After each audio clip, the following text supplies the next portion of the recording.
You will now listen to a talk by the Water Project Manager of a charity called Charity Water. First, you have some time to look at questions 11 to 17.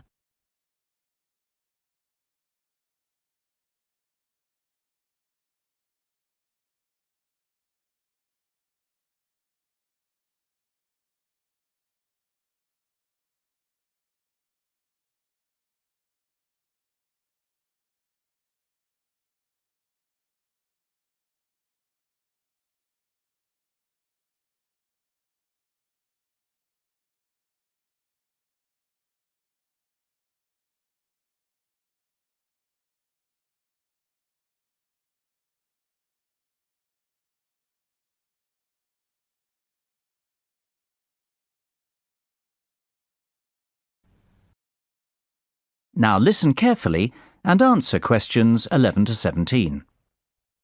As Charity Water's Water Project Manager, I travel to some of the most desperate places on Earth in search of clean water. And while the landscape changes, there's always one thing that remains the same. The women are always walking. Whether I'm in the mountains of Haiti in rural Liberia or the jungles of the Central African Republic, the women are always carrying water.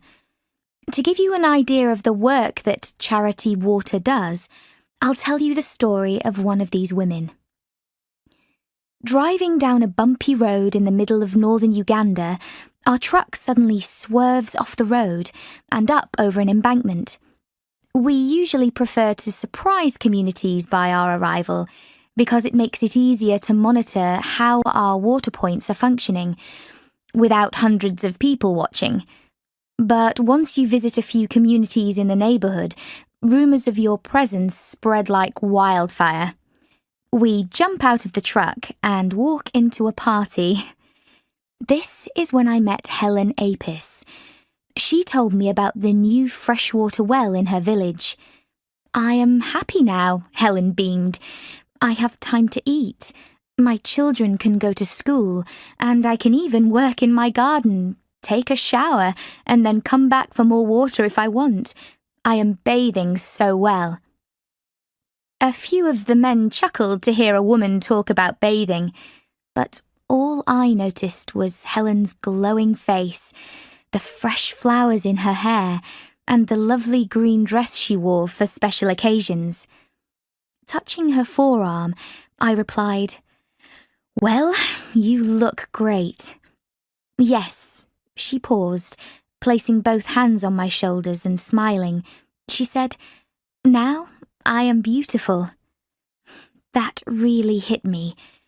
My job is to focus on sustainable development, health, hygiene, and sanitation to make sure Charity Water's projects are working in 20 years. But nowhere on any of my surveys or evaluations was a place to write, "Today, we made someone feel beautiful." Before you hear the rest of the talk, you will have some time to look at questions 18 to 20.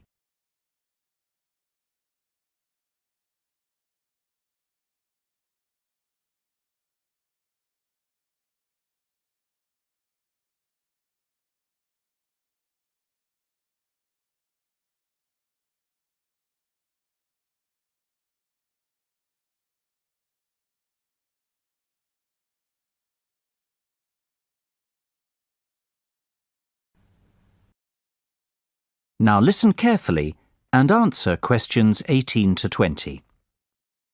Before she had clean water, Helen would wake up before dawn, take her only 2 5-gallon jerry cans, and walk almost 1.5 miles to the nearest water point, which happened to be at a school. Because there simply wasn't enough water for the area's population, she'd wait in line with hundreds of other women who also valued clean water.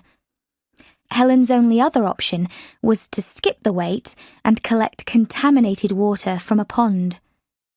Helen spent most of her day walking and waiting. She told me each day she'd say to herself, "How should I use this water today? Should I water my garden so we can grow food? Should I wash my children's uniforms? Should I use it to cook a meal? Should we drink this water? With 2 children, 1 husband, and 10 gallons, Helen had to make choices. I saw the shame in her eyes when she described how she would return from her long trek to find her 2 young children waiting for her. They were often sent home from school because their uniforms were dirty. With the new well in her village, her life was transformed. She now had choices, free time, options. Also, Helen had been chosen to be the water committee treasurer, collecting nominal fees from 51 households to use for the maintenance of their well. Water committees are often the first time women are ever elected to leadership positions in villages. Last month, Helen was standing in line waiting for water.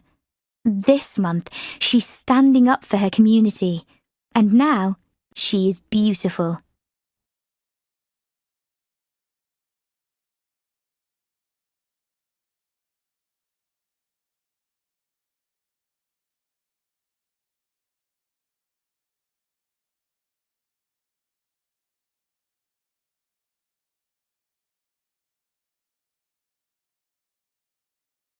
That is the end of part 2.